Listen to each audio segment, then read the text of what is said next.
Alors, ben, je vais enregistrer le document déjà pour être certain de ne pas perdre ça. Et je vais aller faire un petit test dans le dossier qui contient mes éléments. Donc là, je suis au niveau du gestionnaire de fichiers, que ce soit Mac ou PC, le principe est le même. Vous allez dans le dossier et vous allez demander de faire un affichage par liste, en fait. Hein. Ce sera plus facile. Franchement, les affichages par icône, c'est sympa, mais quand on veut commencer à gérer les choses, un affichage par liste, c'est mieux. Vous avez ça dans Windows aussi, évidemment, vous savez comment faire. Donc là, on n'est plus dans InDesign, je suis dans le Finder, le gestionnaire de fichiers du Mac. Et sur Windows, vous êtes dans Windows. Si c'est pas merveilleux, ça. Bon, eh bien, vous allez créer un nouveau dossier.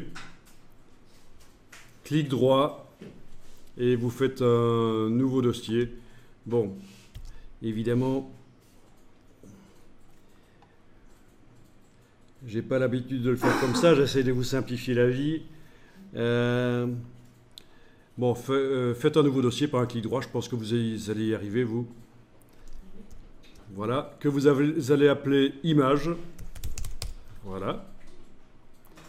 Et c'est certain que quand on fait des documents complexes, ben, il faut avoir de l'ordre et mettre les choses dans des dossiers. Donc dans mon dossier principal, j'ai un sous-dossier qui va s'appeler image. Et vous allez glisser les images dans ce dossier-là. Bon, ben moi je vais ruser, évidemment, je vais faire clic, majuscule clic, et puis exclure le dossier avec la touche CTRL et glisser dedans. Ben, d'une manière ou d'une autre, vous mettez vos images dans le dossier images que vous avez créé. Et à partir de là, quand on retourne dans InDesign, c'est la panique à bord. Il ne trouve plus aucune image. Ben oui, forcément.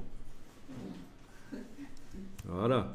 Et ça apparaît même sur les images. Si ce n'était pas suffisant, la palette lien, vous avez la panique à bord.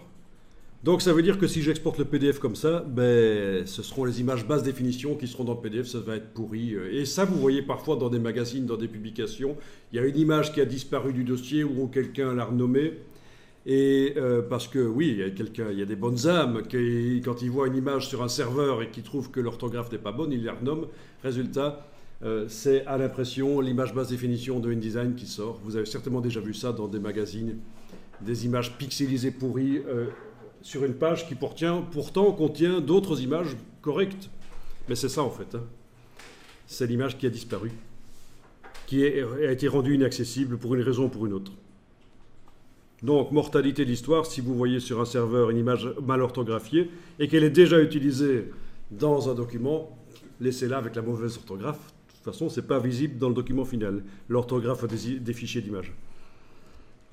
Ok, à partir de là, je vais aller dans la palette lien, je vais faire clic majuscule clic pour sélectionner toutes les images qui posent problème et je vais aller dans le menu de la palette lien jusque rééditer le lien du dossier.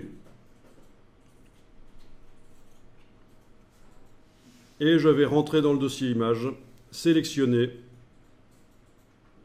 et voilà, il a retrouvé les images.